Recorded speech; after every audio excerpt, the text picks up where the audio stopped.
生え変わったとしても、伸びるまで私は生きていられるんだろうか。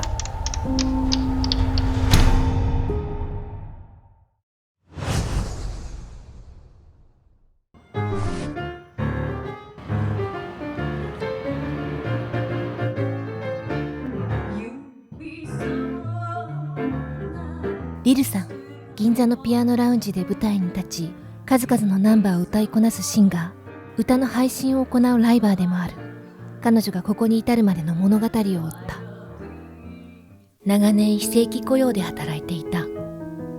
本当にやりたいことは何か、生きる意味に悩み、鬱屈とした日々。そんな時、彼女を支えたのは、正社員で働くっていうことにも自信がその時点で持てなくなっていて、私はやっぱりそのレールからかなり外れてしまったと感じていたので、一人カラオケっていうものが、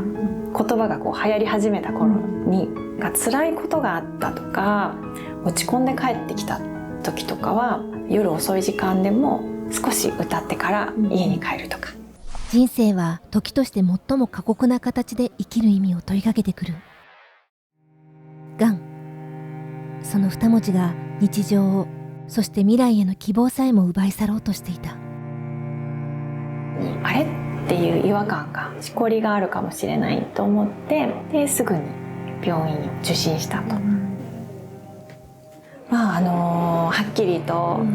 悪性の乳がんですということできっぱりと言われました。これは手術前に撮影を依頼した写真。割と髪が長かったので、抗がん剤が終わって生え変わったとしても、またあそこまで伸びるまで私は生きていられるんだろうかっていう気持ちはすごくありました。半分遺影のつもりで笑った。治療後に命じられた仕事は治療前の2倍。がん患者への理解が得られず、やむを得ず退職。新たな会社に入ったが、抗がん剤治療のダメージが体にまだ抜けきっていない段階で働き始めてしまったので、体が持たないなというような状況になってきてしまって、でその中で生きる道がなくなってしまった。生き延びた先に居場所は残されていなかった。彼女を支えたのは、同じ痛みを分かち合う仲間たちの存在だった。オープンチャットっていう、同じ病気の仲間だけが入れるグループチャットがあると。今治療しててこういうことが辛いんだとか、こういうことがわからないから誰か教えてほしいとか、そういった会話がされている部屋だったんですよ。すごく頑張っている人とか前向きな方たちがたくさんいらっしゃるので、そしたら自分も大したことないなとか、みんなでそういうこと、そういう励まし合って元気になれると。歌配信やってみたらどうって言ってもらったのを思い出して、ちょっと試しにやってみようかな、そんな気持ちでいました。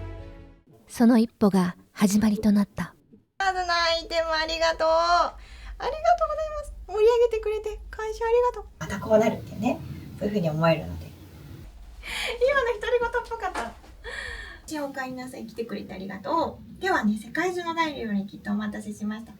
きたいと思います。配信始めて1ヶ月ぐらいですかねの頃に、私の歌を聞いて元気が出たとか、そういう言葉がすごい嬉しいなと感じて、そんな私もよかったよって言葉をかけてもらえる場所があるんだっていうのは、すごく生きてる意味を感じたっていうか。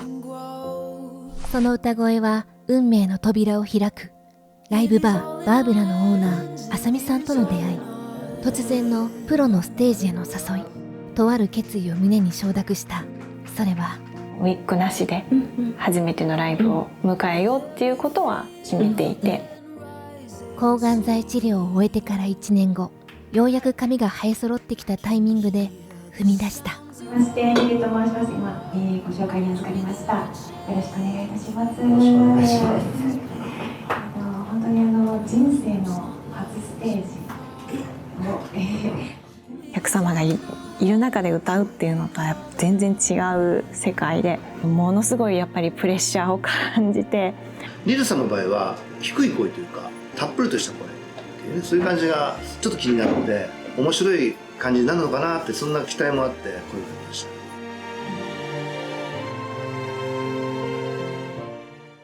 ウィッグを脱いでその瞬間からアーティストとして生きる覚悟が芽生え始めた。ボイストレーニング、レパートリー、MC、パフォーマンス、自分の未熟さを突きつけられた。課題は山積みだった。最初はやっぱり緊張している感じですね、やっぱりね。でもなるべくこう歌を歌う時はお客さん見ながらとか、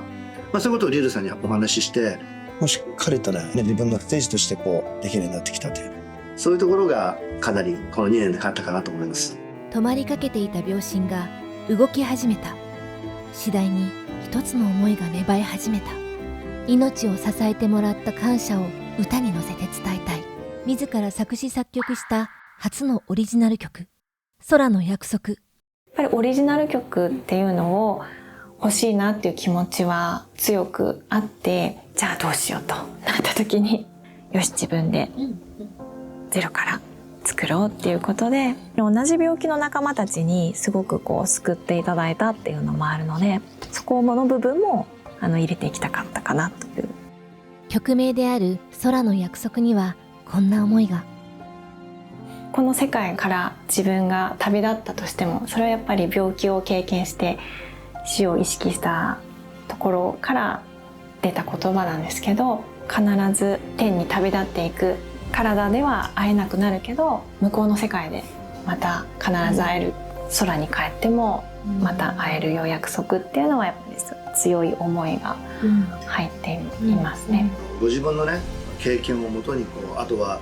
人との出会い、ね、それから思いやりみたいな、そんなことも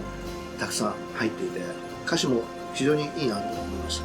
歌詞の内容とかはすごく共感する部分があるので、私にとっては私に歌いかけてるように思うし。2024年12月、日本放送ラジオチャリティーミュージックソン、ウィッグを脱ぎ捨ててから約2年、数々の問いと覚悟を経てたどり着いた大舞台がやってきた。本放送さんとっていうところをメインに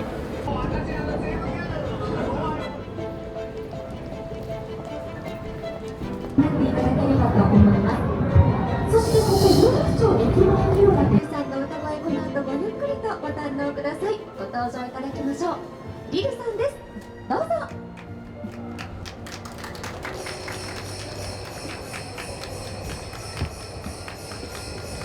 メリークリスマス。有楽町駅前の皆様、こんにちは。リルさんは配信の中で乳がんを告白し、ピンクリボンアドバイザーの資格を取得した。それ以降、必ず力強く呼びかけるメッセージがある。リルからのお願いです。私は3年前に乳がんになりました。コロナの期間、定期検診を半年間遅らせてしまいました。早期発見、早期治療が大切です。ご自身のため、大切な人のため、どうぞ定期検診をお受けください。それではお聴きください。空の約束。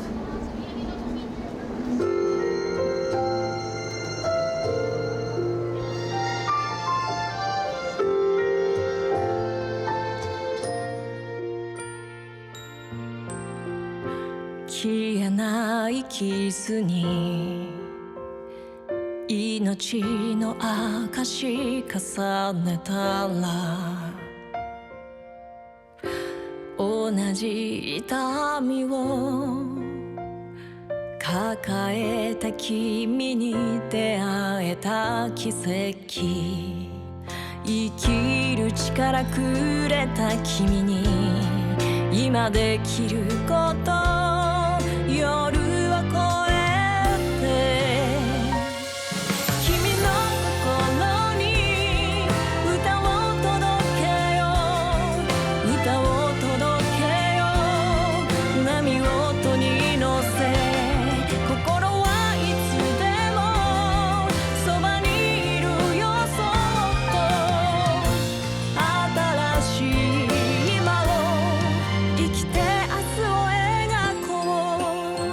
いった開けたステージで歌われてるのもとても素敵だなと思いました。なんかこう手伝いたくなっちゃう。これからも応援していきたいと思います。いつか空に帰っても必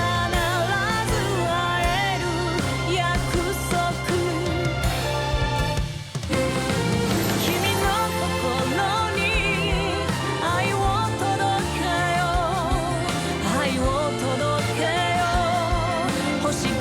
に乗せ心はいつでもそばにいるよずっと、ありがとう今を生きて命咲かせよう、また会えるよ約束。